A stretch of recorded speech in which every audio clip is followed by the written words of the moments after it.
Black and white, good and evil, right and wrong, the dark side and the light side of the Force. How do we know right from wrong?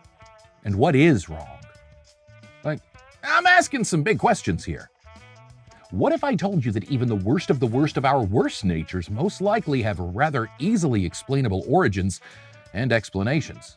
What if I told you that everything from the jokes we find funny to the bigotry and biases, even the ones we'll barely admit to ourselves, may not entirely be our fault?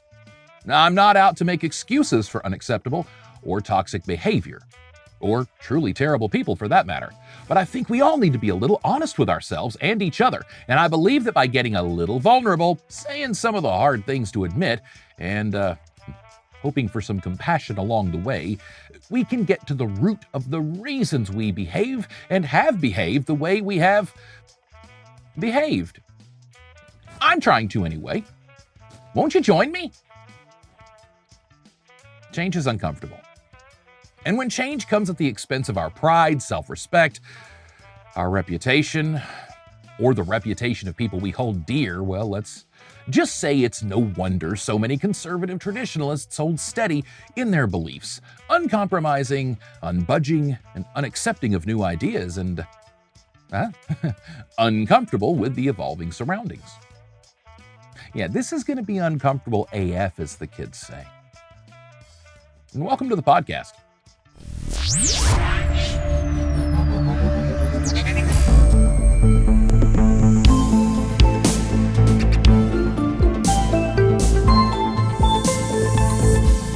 Like I said, this episode is going to be uncomfortable, but it comes from a place of genuine love for the brotherhood of humanity and my supreme desire for all of us, regardless of labels, to share this rock together in peace and harmony.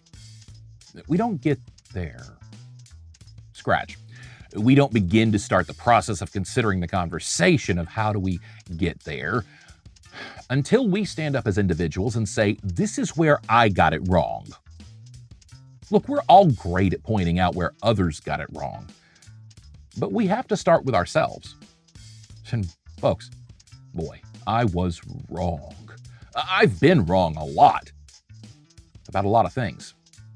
It's funny. My wife gives me a hard time because I have this annoyingly impeccable track record of being right. I come off arrogant, I know. I don't mean to. This isn't boasting or bloviation. It's about a technique of overthinking everything to make sure I'm as right as I can be with all the information at the time. I think she's come to appreciate having someone whisper the answers to the test sometimes. She even got me a magnet for our fridge that says, let's just assume I'm right and move on. Tongue-in-cheek, sure, but it took her a while to set her ego aside to see that it wasn't about keeping score. Now, it took me a long time to realize that too, but my journey through that started before we met. I can't explain why I'm right. Instincts, learning from mistakes, a little foresight goes a long way, and sometimes I just kind of have a hunch of sort of Dr. Stranging a slew of scenarios in my head in a split second and seeing a bunch of outcomes. Some might call me a mystic. I call it anxiety. I lived a very unpredictable childhood, and I'm also convinced I had some learning struggles tied to emotional problems stemming from a tumultuous family life growing up and childhood traumas that for far too long went unresolved. Thinking on your feet and expecting the worst. That's how Josh Brandon was brought up. How many of us, children of divorce, can say we came away unscathed? Plus therapy only really coming into social acceptability in recent years, it's safe to say that while I saw therapists along the way, I don't remember having a therapist until I was much older. In fact, for whatever I can concoct of my early childhood, and I have blocked a lot of that out, some of those may have been guidance counselors I may have seen a handful of times at school. Regardless, I've kind of been on this path of deeper critical thinking, deconstruction, before I even knew the term, for much of my young life. When your earliest memories of disappointments, confusions, and unanswered questions are why me and what God would allow this, you tend to turn the page and delve a little deeper, I think. Maybe. And let me preface, my story is unique and obscenely bizarre, but I didn't have it all that bad. My parents fought, they were toxic with each other and with us. They did the best they could. They were ill-prepared by a generation who believed fairy tales would fix real problems. And before capitalism run amok, annihilated all of our dreams into a harsh nightmare reality. Seriously, we traded our too expensive cable bill for a dozen too expensive streaming services. Double or nothing, I guess. But all things considered, I know a lot of people who had it way worse than I did. It's just that, spoilers for this episode's topic, we are ultimately bound by our perspective. And mine is that my childhood wasn't all that positive in many ways. However, I love my family and have some great memories. It's nothing personal toward anyone anymore. At this point, for me, it's an academic and pragmatic examination of a blended and wounded American family. And that's really the foundation of my journey. I don't think I'm alone in that. Hear me. This is about how we get to who we are, how we make the choices we make, and why, of course, but this is an infomercial for therapy, kiddos, because my path to enlightenment started with therapy, even at those earliest stages. I can't overstate the importance of working through stuff, because once you work through the things you think you know about, things you never even considered pop up. And it's work, and it isn't always easy, but the payoff, gang, it's that you can move past the hurt and access these memories, events, and traumas in pragmatic ways, removing all emotion. You can begin to actually process what's happened to you. You can, with guidance, obtain perspective. More on that in a moment. Look on your body. Do you have a scar? Anywhere. That's a result from a traumatic event. Somewhere on some level, your body was traumatized. Maybe you sliced your finger chopping vegetables. Maybe you got shot or stabbed. Maybe you fell down, scratched your leg. Maybe you had to have a fairly routine medical procedure. Maybe you had chickenpox or cancer. So many possibilities could result in you having a physical and visible scar on your body. But the fact is, they're all on some level traumatic. So don't you see that your mind, brain, heart, or soul could somehow similarly be scarred or affected by trauma? Maybe that's a no-brainer for you. Maybe a light bulb just went off. Maybe you think I'm full of hooey. Whatever your choose your own adventure, power through this with me for a few more minutes. I grew up in a time when therapy wasn't for everyone. I grew up with the suck it up mentality.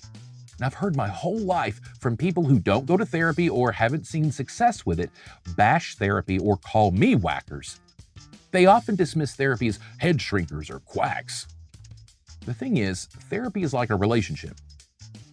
You have to date. Keep trying until you find the right match.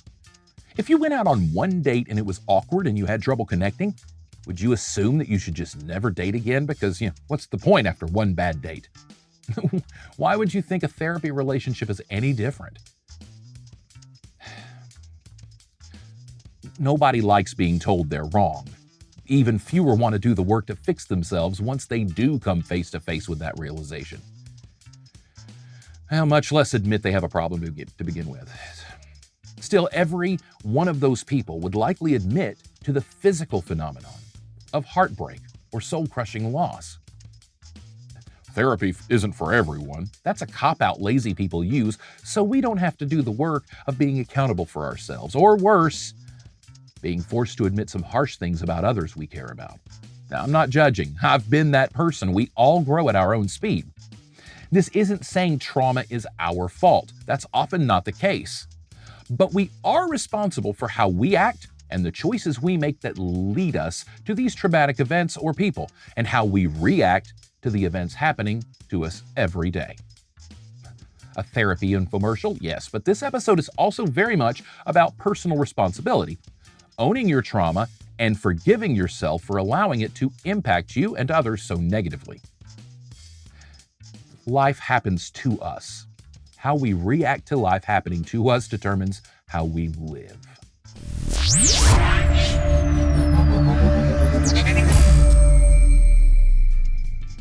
Now, let's talk about perspective.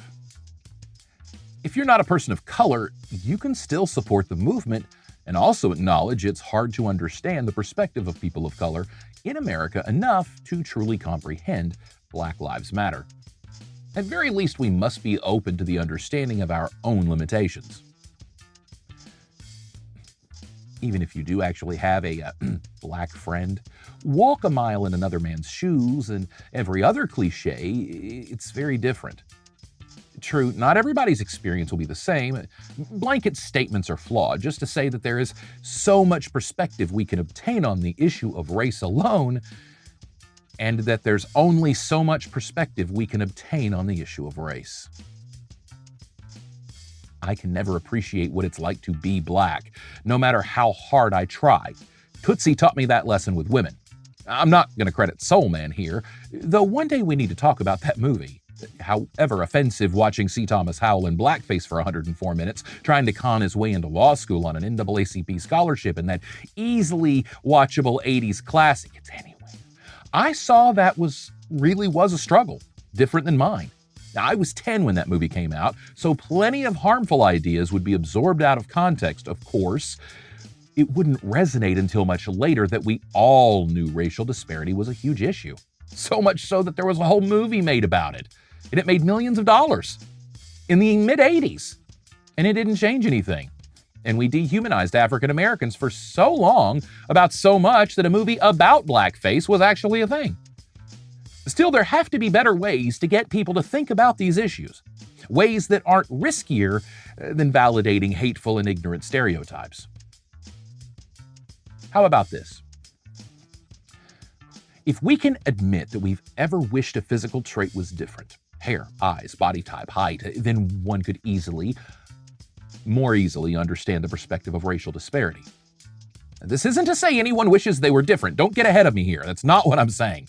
But if you're on the looks like me scale of melanin and you're struggling of really kind of getting it, or you want to try to relate to someone who's almost there, just try this. So many of us have walked around in our own skin wishing something was different about us. For me, it's been freckles. I hate them. I've always hated them. The more I was outside, the more would pop up, so I avoided being outside as a kid. I didn't want to be the boy with his freckles all over his nose. Girls don't fall for Alfred E. Newman from Mad Magazine. Now let's not get into the things we think about doing to change what we don't like.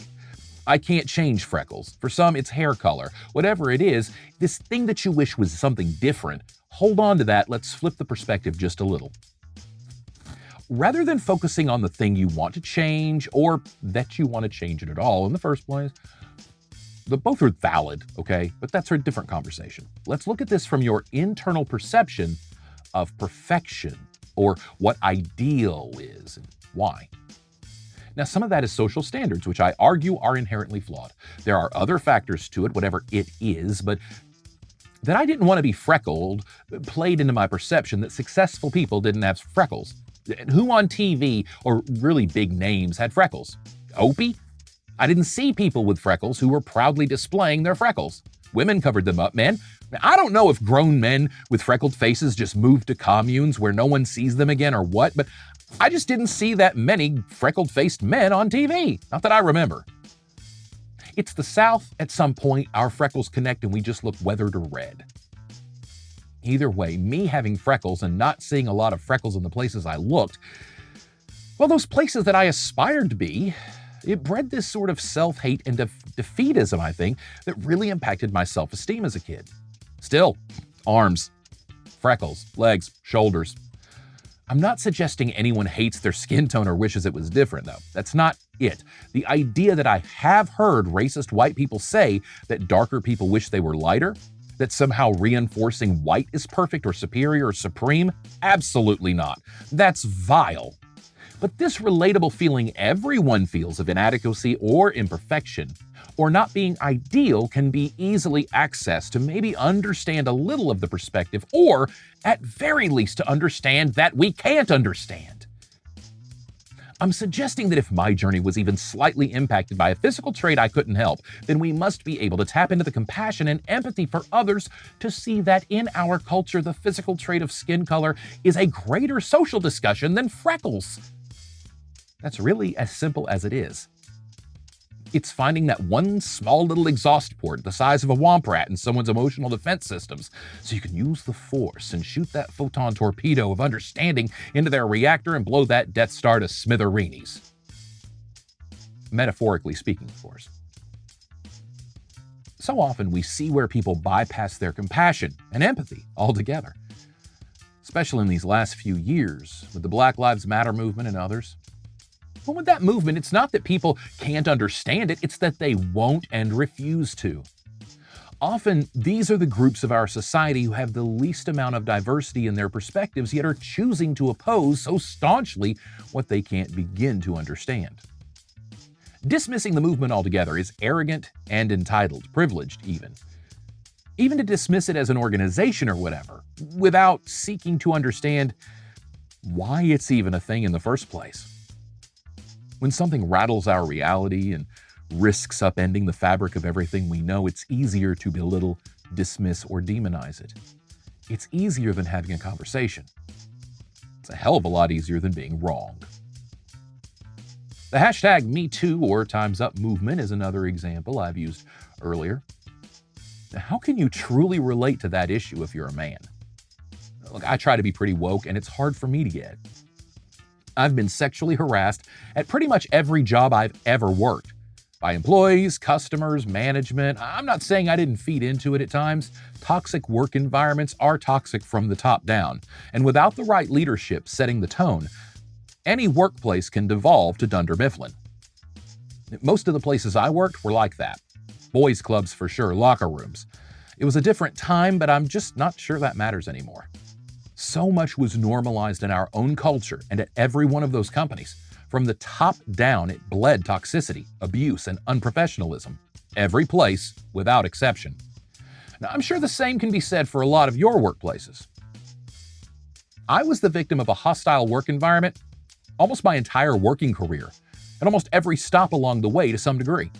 And I still don't understand what it's like to be a woman in that same situation.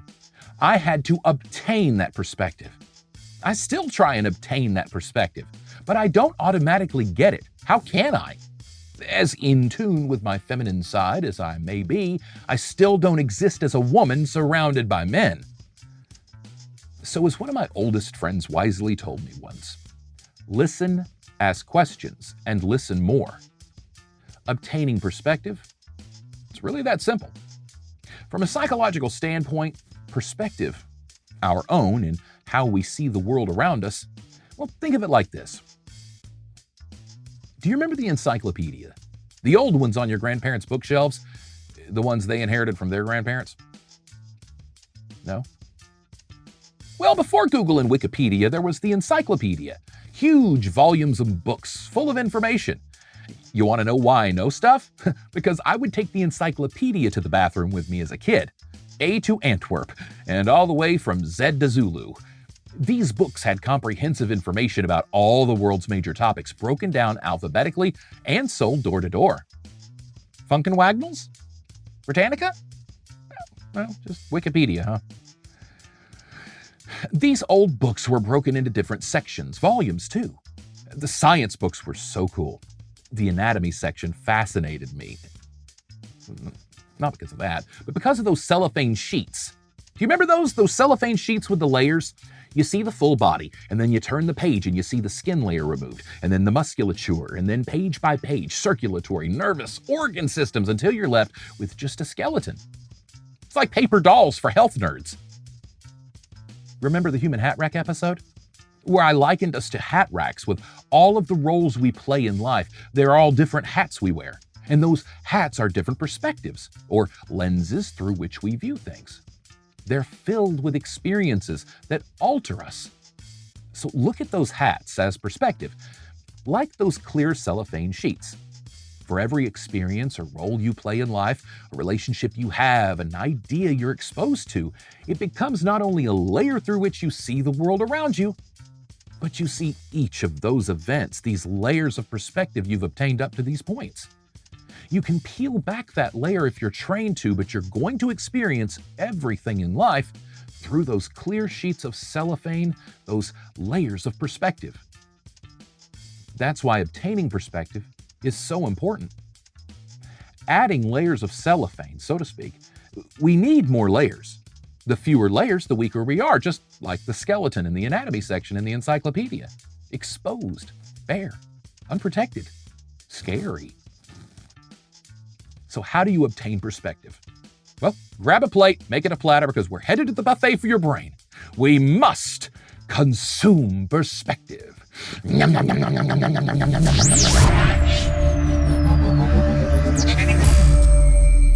I'm a believer in garbage in, garbage out theory. In other words, whatever you feed yourself will fuel your machine. This is true with food. You eat junk, you're obese, unhealthy, and your life expectancy shrinks. Same holds true with your mind, I'm afraid. Think of an engine. If we know through science and accept that gasoline is the proper fuel for our expensive modes of transportation, then why would we put anything but gasoline in our fuel tanks? Kerosene? Sugar? Water? Nothing works. Diesel fuel doesn't even work. It has to be gasoline in a gas engine. Our bodies are the same way. If you load up on fast food, you're going to look and feel like fast food. If you eat healthy, you have boobs only where you should. Same with our minds. Well, except for the boobs. Studies and research are conflicted on this topic, and I don't really want to get into the hateful comments. I'm kidding. I live off of them. Except to say that I know from personal experience and basic logic and understanding of how the human brain develops that garbage in, garbage out holds true. Just like education. If you stop learning after high school graduation, then how smart do you really think you are? If you don't learn any disciplines or research methods, how can you possibly disseminate information enough to understand it yourself, let alone explain it to anyone else? I'm not saying everyone has to go to college. I'm saying that we are the sum of all our parts, just like I discussed in previous episodes. So if that's the case, it's hard to argue that playing Grand Theft Auto or Call of Duty all the time is going to facilitate a calm and pleasant demeanor. For some, sure, that kind of expression and decompression can be useful to get out of stressful moods, get that stress out of your system, I'm sure, but these are all subliminal ideas. Combined with everything else going on in our brain since birth, adding aggressive video games, movies, music, etc., it's sure to affect us. Now, I know for a fact I'm more intense, aggressive, easily irritated when I play violent shoot-'em-up games. I could argue I'm not as good at those games, maybe. So frustration plays into it, but I assure you there's a correlation between flippantly or excitedly taking a life in a game and how that information processes in your psyche. Mentally, there's a difference. The more realistic these games get, after all, the more convincing they are to our brains. We aren't plumbers hopping on turtle shells anymore. I argue that this type of media is reconditioning the moral compass, even a little. Even if we can't argue it's across the board, it is certainly the case with some. A some we can't easily identify at this time. A very dangerous and unpredictable some. In fact, I'd like to see studies done on mass killers, shooters specifically. Break down what they take in, what kind of music and games and entertainment they consume, how that meshes with their indoctrinations and social norms and mores. We won't see that study. And if we do, I doubt we'd see objective results. I know. No one wants to admit that David Allan Coe, Metallica, Rage Against the Machine could make someone temperamental. Couldn't we all just get along if we all loved Barry Manilow as much as I do? But we have to admit the hard things to ourselves if we want to accept change. I act in violent television shows. As far as TV acting goes, so far, that's my bread and butter. You may have seen me on TV getting killed, killing or investigating the killings of others. Most of the shows in which I get cast at this point in my career are centered around violent, horrific crimes. Now, that's a byproduct of geography and trends, but a lot of these shows are filmed where I happen to live, sure, okay. There's also a fascination right now with the true crime aspect of our society. Now that speaks to a morbid curiosity of ours, one to peek into the minds of the darkest of the dark, and I think it's more because we do understand them than it is trying to figure them out. You see, I think many people watch shows like that. because they know how very close we've all come to being on one end or the other of those stories. The true crime, I respect the work. We're telling people's actual stories they aren't around to tell anymore because really horrible things happen to them. There's something honorable about that, I think. Not so much like reality television. People watch shows with trashy people to feel better about themselves. Hey, we may be trashy, but we ain't Mama June and Honey Boo Boo. I honestly find that kind of Kardashian Duck Dynasty entertainment to be bottom feeding. It's not even intellectually low-hanging fruit, man. It's like the half-rotten apple that fell a week and a half ago. Very high calories, very high fat content, no protein, no vitamins or nutrients. Garbage in, garbage out. Reality television, directly responsible for the Trump presidency. Now, I'm not saying you can't watch these shows or play these games or listen to that music. As I spoke about before with Saved by the Bell and The Office in previous episodes, life is about balance, chi, harmony.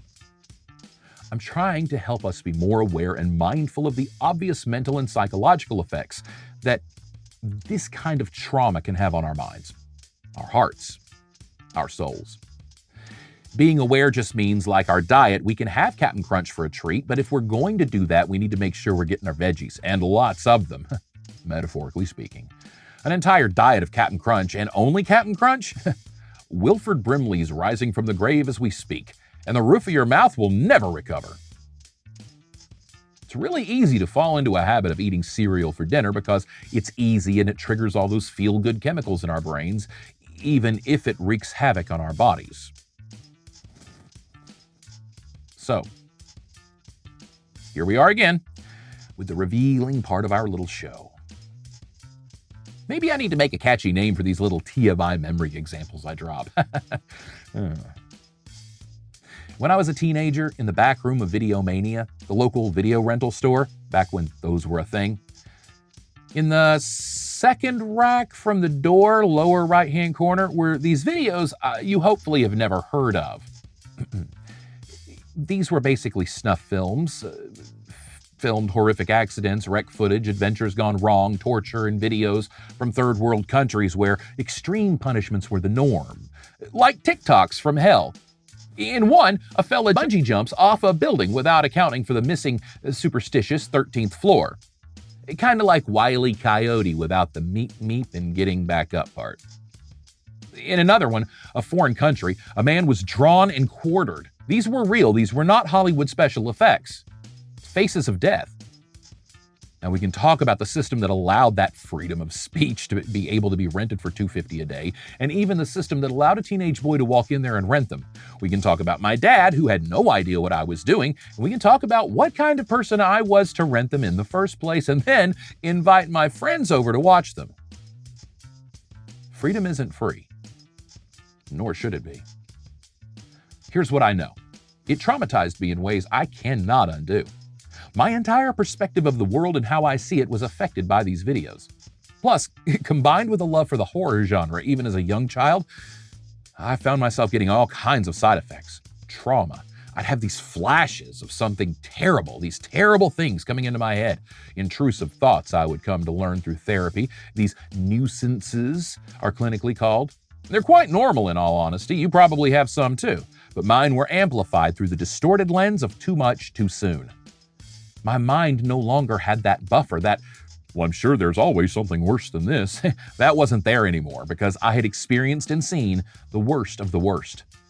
Trauma. It made me more violent, agitated, depressed.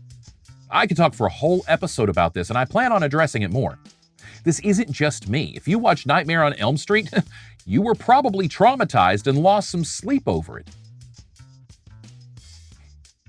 I know that I watched some of these horrible videos, and I only knew about them because a friend told me. And there we were, a whole group of teenage boys huddled around a TV in my basement trying to outlast each other's shock and horror. Torture porn. Did Faces of Death make me go out and kill anybody or commit violence? No. But I was lucky. We were all lucky. Because the effects of that level of trauma are incalculable, especially on a young man like I was back then. We are all lucky. I'm not saying our society is uncomfortable, but I'm not sure our society is comfortable enough with the darkness to study the effects pragmatically. I just know what children are exposed to today on their phones, the internet, Snapchat, TikTok, Facebook, Instagram, Twitter, Fox News, and in talking to some of these people who have experienced the true horrors, I can tell you it's similar to the PTSD someone might experience from a war. No. Someone watching a video of a beheading and someone getting their team damn near blown to bits in real life are not the same, but the trauma response of the brain is similar. Those effects, they're long-lasting. So how can we lessen the impact of trauma? A pillow perspective. Some of the big trauma, we're just kind of stuck with, I'm afraid.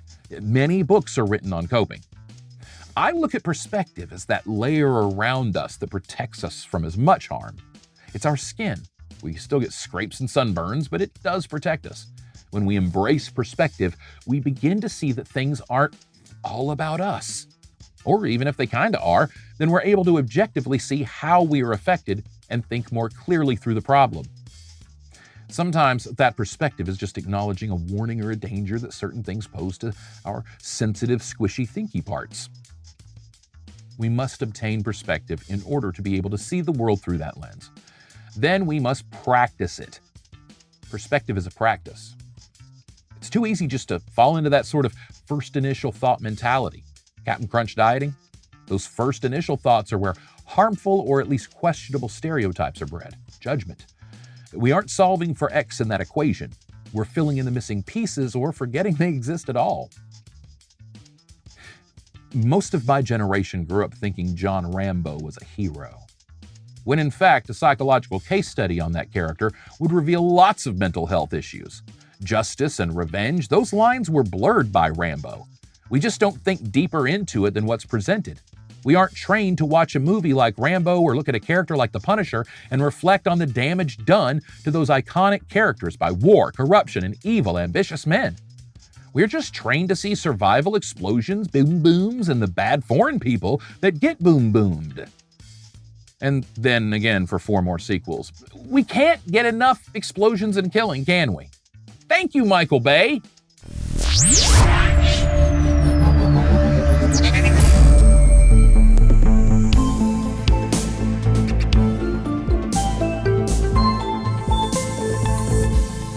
I've spoken about how my troubled relationship with my mother as a child laid the foundation for how I viewed relationships with other women.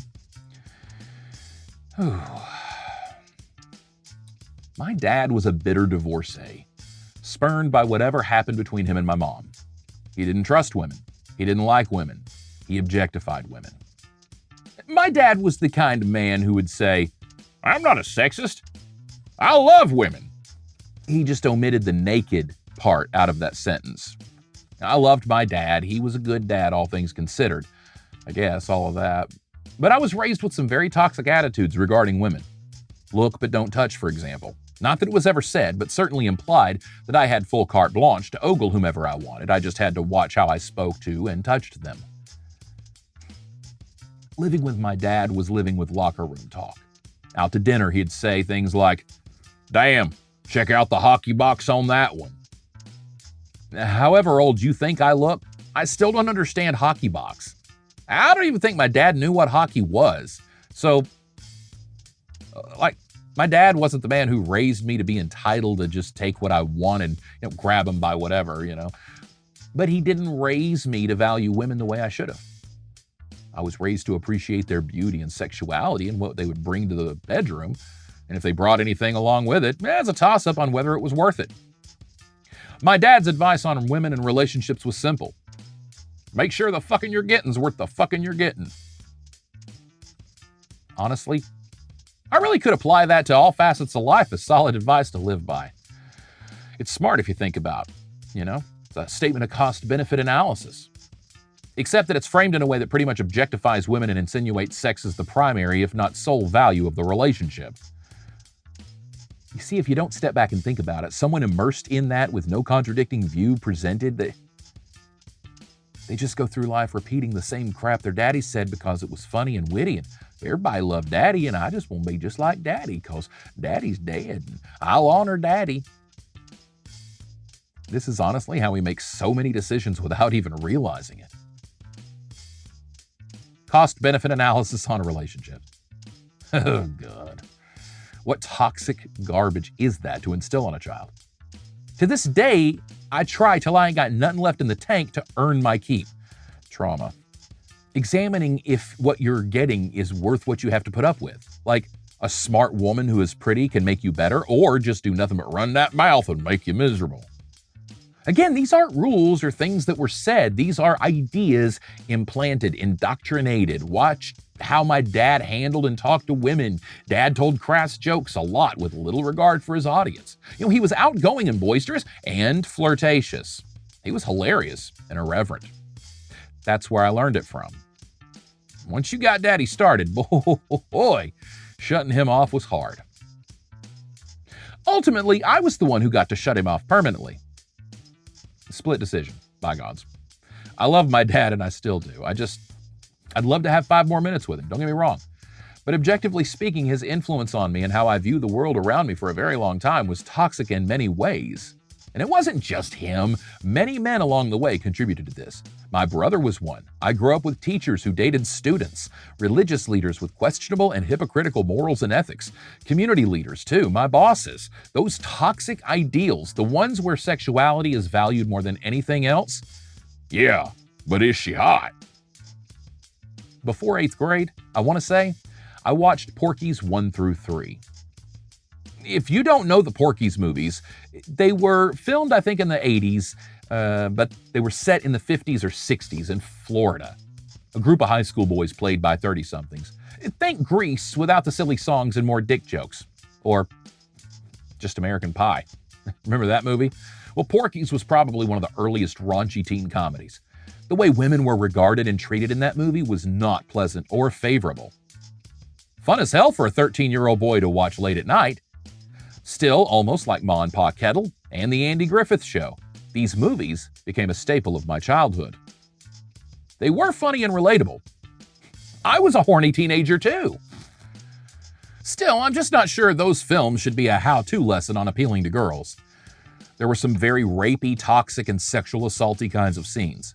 Not like pinball table in the back room of the bar disturbing, one of the most disturbing scenes in cinema history. I'm talking about the kind of scenes where an atrocious violation happens and it's depicted as humor, and it doesn't make you as uncomfortable. In one scene, the boys are peeking on the girls in the school shower, gratuitous nude scene, and one of the boys sticks his hoodad through a hole in the wall. I saw this as funny at some point. Not permission to ever do that, but it was funny in the context of the film at the time. And he wasn't appropriately punished in the film, so subconsciously it wasn't as offensive, if that makes sense. It sort of numbed me to the atrocity. The girls laughed and participated. It was only until the big ugly female gym teacher came in when it became an issue. Miss Ballbreaker. Ballbreaker? Yeah. Today, in the real world, that's indecent exposure at the very least. Now, that movie didn't make me go all peeping Tom in a shower or sticking my phallus through a faucet, but it certainly impacted how I viewed sexuality.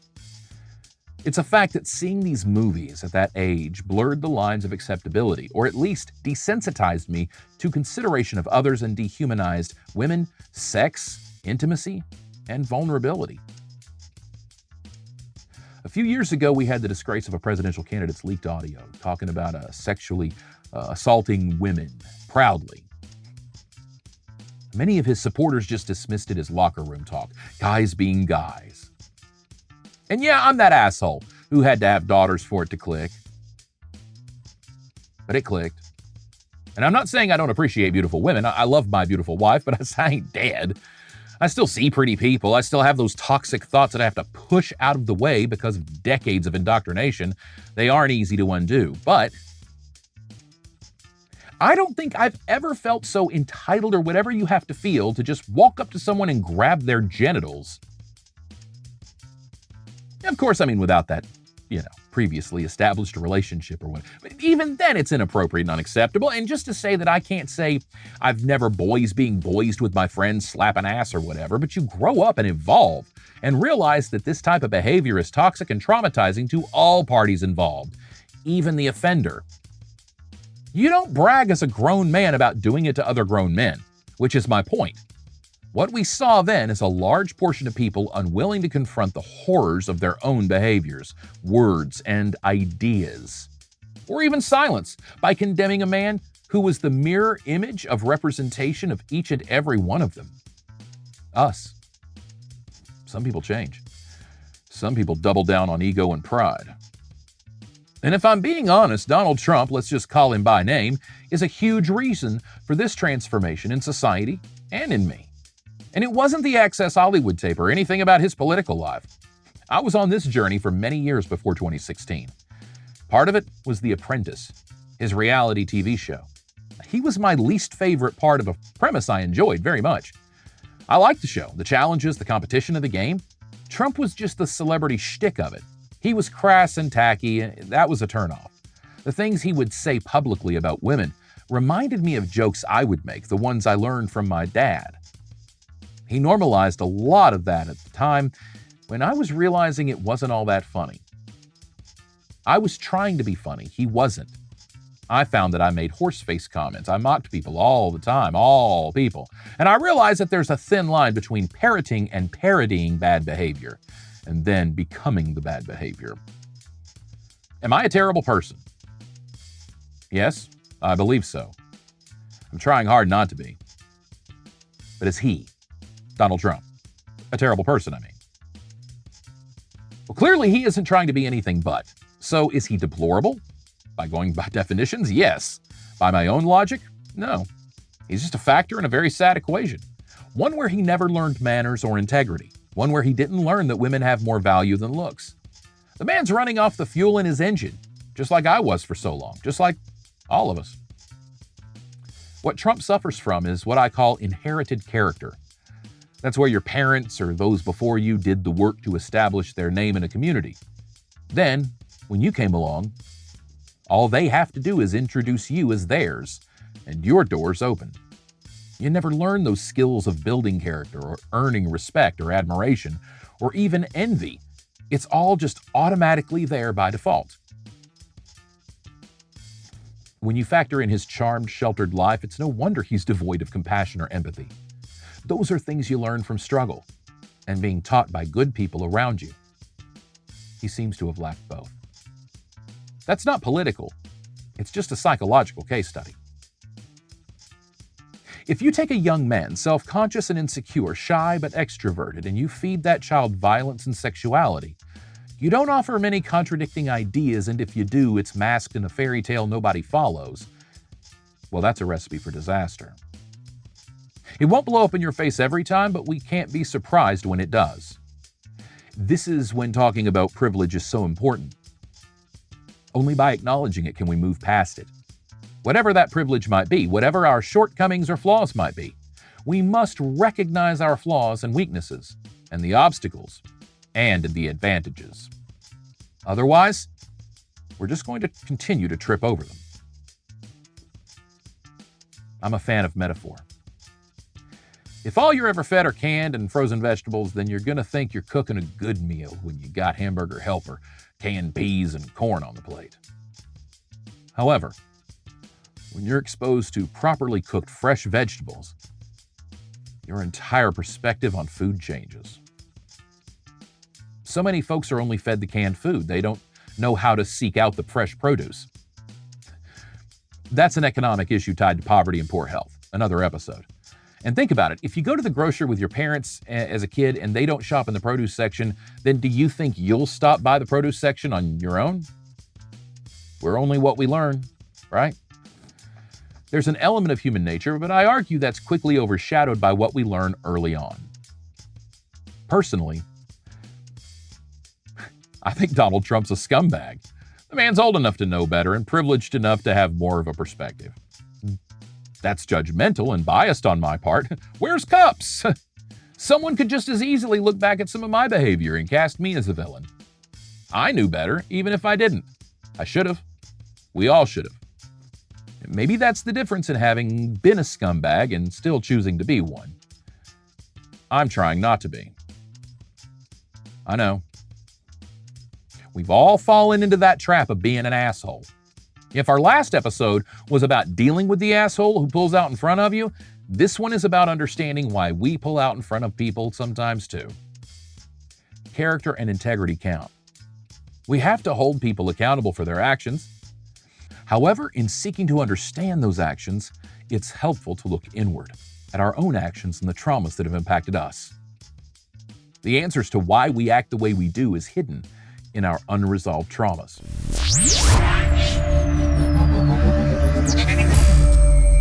All of us, without exception, have participated in a racist joke at some point in our lives. If we didn't tell it, we laughed when someone else did. If we didn't laugh, we certainly didn't stand up and say no.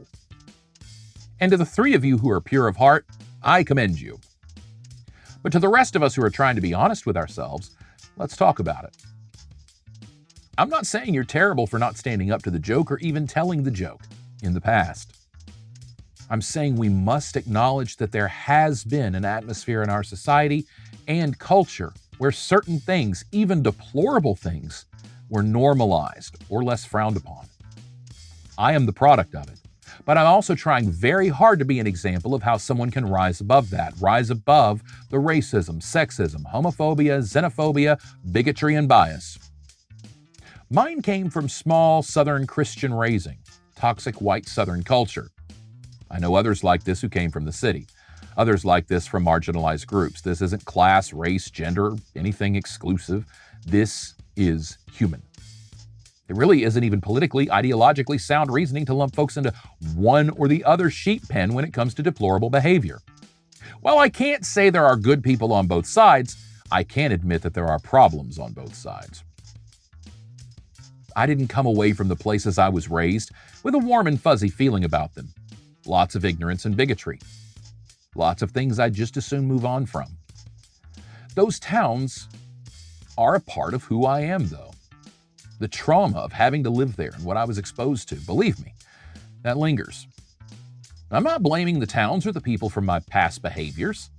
My actions are my own. I told the jokes. I said the things. I just recognize that at the core, we aren't an evil and divisive species. I believe human nature to be good.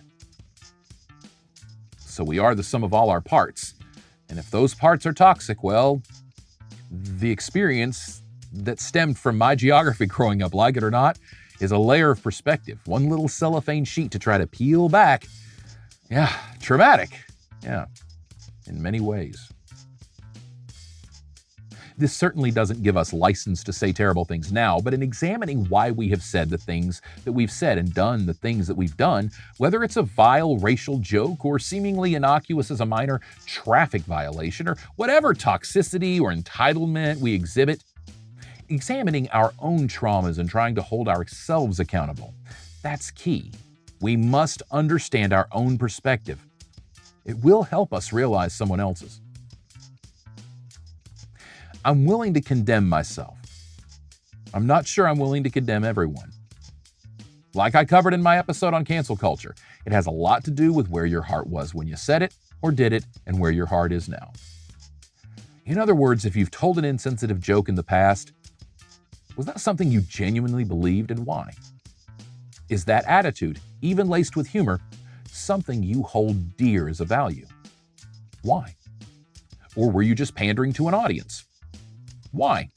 I've known people who were white supremacists and told the same jokes as people I know for a fact aren't. In that, the same racial joke told by a racist means something different than the exact same joke told by someone with a misguided sense of what was funny. The racist actually means harm with their words. The other person causes harm and may not even be aware of it. I know that may not sound like a huge distinction, but when it comes to it, your heart matters more than your words.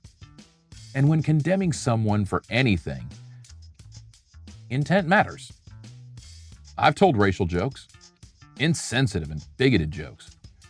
Those didn't come from a place of oppression. They came from a place of, that's how I learned to be funny. From my dad to Richard Pryor, and no flux capacitor to go back and sit down with young me and explain the difference. Richard Pryor said it, so why can't I?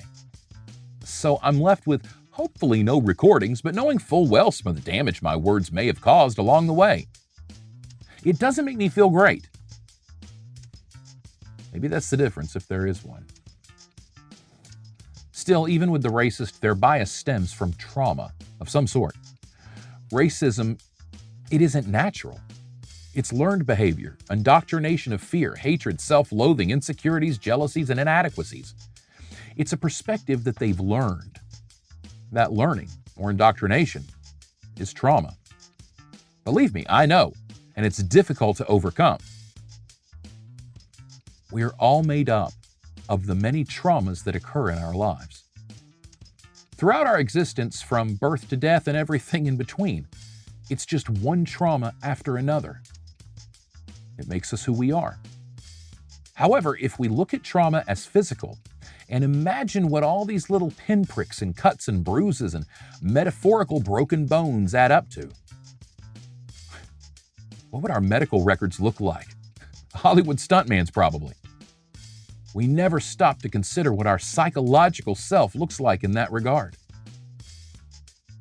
When we look at the worst of our world and what it has to offer, white supremacists, Nazis, fascists, capital insurrectionists, conspiracy theory wackadoos, hypocrites, Trumpers, people who breed division and hate, condemning them is easy. Understanding them may not seem as easy. But taking emotion out of it, they're like sad little roadside exotic zoo animals held in captivity without the benefit of their actual nature or instincts. Every layer of their perspective leads them to where they are, just like ourselves. Maybe they don't see the world necessarily the way their parents or grandparents did, but maybe there's a part of them that feels like it would betray or dishonor their loved ones to stand against them or their ideals. I know people who got married for similar reasons, who had children for similar motivations, trapped in an insulated bubble of perspective. Like Wonka's chocolate factory. Nobody ever goes in. Nobody ever goes out. I'm not saying we should tolerate terrible behavior or even be accepting of others who exhibit it. Quite the opposite. None of this is an excuse for toxic behavior. But there are excuses and reasons. I don't tolerate excuses. Reasons, however, can be fascinating. Understanding that every single individual we come across, from white supremacists to your closest friend, between us and them are all these metaphorical sheets of cellophane with layer after layer of life experience and perspectives that we have to wade through in order to appeal to that person. When you get angry, frustrated, upset, try to focus on which of those layers of perspective are affected. Which of their layers are affected, and which of your own? Why are you feeling this and where? Physically, do you manifest that stress? In your body? If you focus, you can pinpoint a place in your body that the terrible feeling resonates. Sometimes you just can't with some people. And honestly, I'm not so sure that you should past a certain point. These past few years have revealed a very disturbing and toxic set of traits within people that we all once thought we knew very well. This is certainly how I feel, and I've seen and heard it echoed quite a bit from both sides. To quote famed psychologist Abraham Maslow, you've got to know when to hold 'em, know when to fold 'em, know when to walk away, know when to run. Valuable advice that stands the test of time. What, you didn't know Maslow was a gambler? Hopefully you can recognize the cataclysmic events in your life that trigger a trauma, just like I've tried to do in mine. Whether it's your parents' divorce or how you've been treated in the workplace, or these influences of what you watched growing up, or even your Nana dying and then you don't cry for a decade. Can you see where maybe you haven't allowed yourself to heal or process properly the way I revealed I struggled with? Know that to know me is to dig through all the things I've talked about in this episode and more, and then some. You want to solve my human mathematical equation? Well, you better prepare for the peril of perspective, because you're going to have to strap in and see the world through my layers. I promise that a deep understanding of perspective, what makes us tick, will help us understand what makes other people tick too. Really embracing the deep dive into psychology. It'll help you feel better about having to walk away when you need to. It's easy to judge someone, easy to dismiss them. Doing a whole psychological, sociological case study is exhausting. Let's try to understand them better. And we do that by trying to understand ourselves a little better. Remember, in order to grow, we need perspective. We obtain perspective by surrounding ourselves with those who aren't like us, even those who are. We have to listen, ask questions, listen more. Like my dad taught me. He said, "Son, you got 2 ears and 1 mouth. Use them in proportion." And that's how we obtain perspective. Therapy, if you're open to it, offers you the opportunity to practice that with yourself. Listen to yourself. Ask yourself the hard questions. Listen to yourself some more.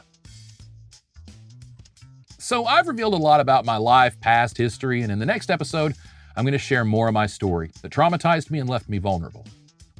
What's traumatized you? Can you think back to the key events that led you to make some of the choices that negatively impacted your life? Can you pinpoint some of the factors that led you to make some of the choices that positively impacted your life? Spotting how we've got it wrong is important. Keying in on where we got it right is just as important. Do less of the negative, do more of the positive, and always try to see the world through not only your cellophane sheets, but try to see others through their cellophane sheets.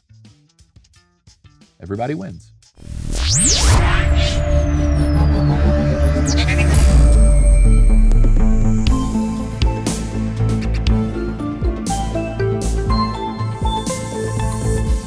Coming up, a continuation on the Peril of Perspective, where I'd like to discuss my layers of perspective a little more. If you follow the show, you just know I discuss many of my own experiences as examples to illustrate my points. Well, the next episode is personal. No, it's private, maybe awkward. It's the origin story you didn't ask for, and it comes in the middle of the whole thing, and that's why I'm calling it A New Hope.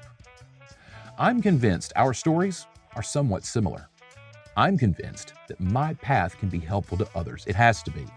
Otherwise, I've just been bloody tortured for no apparent reason. Moreover, I will illustrate the perspective of various traumas through the early stages of my development as an exercise to help us all understand how even the things we dismiss and we think we're over can be more traumatic than we may even realize. I'm going to ask you to follow along with maybe some difficult stuff, and I'm going to try to frame it in a way that's relatable. However, my story, the one you're going to hear, I hope you can't relate to it. My hope is that you listen and think, holy hell, what is this nightmare? But I've talked to enough people to know we're all pretty much in the same boat. Look, if you can watch an episode of The Walking Dead or The Handmaid's Tale, you can definitely handle the torture I'm laying out next, as I'm deconstructing a culture of cultism. Thanks for joining me. Check out some of my other videos on YouTube. I've got all my TikToks, all my demos from where I've been on TV and movies, all my original music, everything in a playlist for you. Follow me on TikTok and subscribe, like, share, do all the things I need you to do. And, well, if you like the series, maybe consider a Cash App donation or subscribe on Patreon. I've also got jbvo.me. Check that out. And if you're trying to bone up on your compassion, fill out the form on the page. I'm Josh Brandon, and I'm overthinking everything.